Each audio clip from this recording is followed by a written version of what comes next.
How's it going, guys? MTNside Glass here. Give you a little teardrop pendant tutorial video. One of my favorite parts about this is that these techniques are going to be used forever.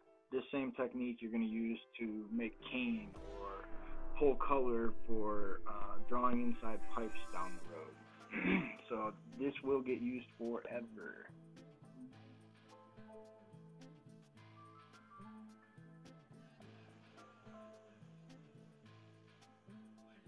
Here I'm just heating stuff up, getting it ready, getting the clear glass warm enough and hot enough to receive the color that I will be striping on.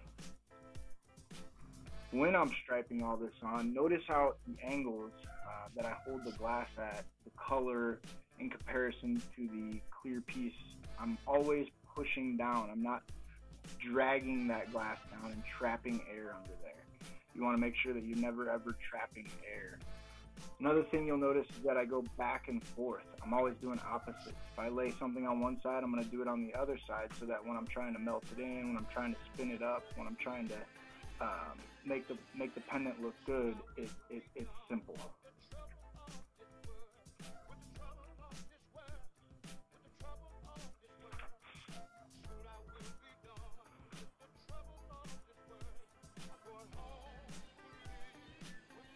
Also, when you're pressing that color on there, when you're pushing the color down, don't force it. Let the torch do the work. It's like a saw. Don't force the material into the blade. Let the saw blade do it, and melt it in for you.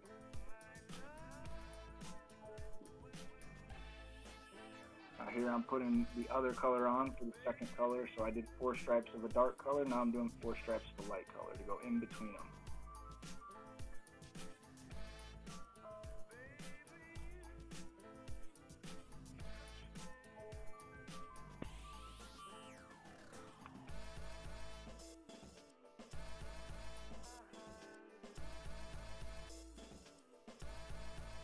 See the different stripes laid on there. Now I'm just going to heat it all up. Get a good nice base heat in there. Get everything melted in. Relatively smooth on the end before I put my punty on there.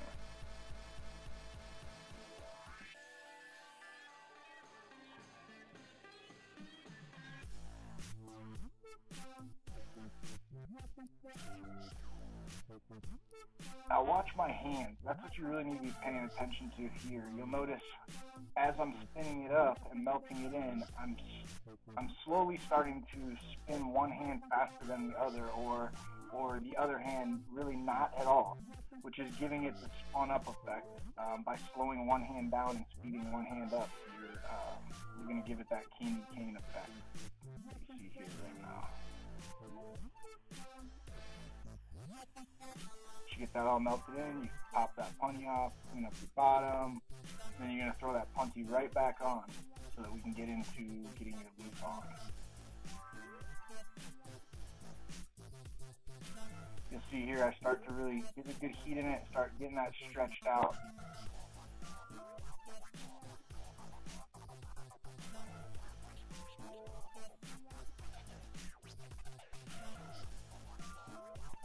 And here I start forming my loop. One thing I do is I like to set my loop directly above the center of the piece rather than having it sit back behind or up front. It's just something I like. You can do it however you want, but what you're watching now is the technique I use to set my loop above the middle of the piece.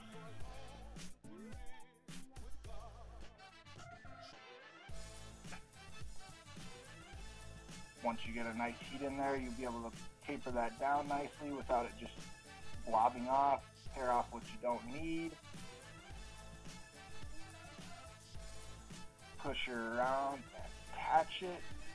Once you are attached, get that melted in real good. Make sure that it's really melted in, but don't melt your loop. You just want to be melting it to the back of the pendant. If you melt your loop, you'll find yourself closing up the hole and yada yada yada.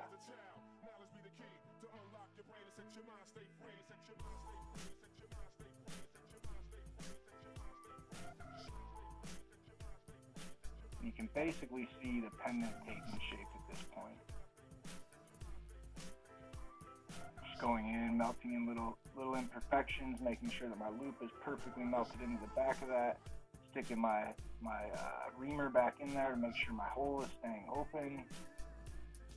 And once that sets up, you can go ahead and heat up your tweezers, grab onto the top of the pendant, go ahead and pop it off your punny, and polish your punching mark.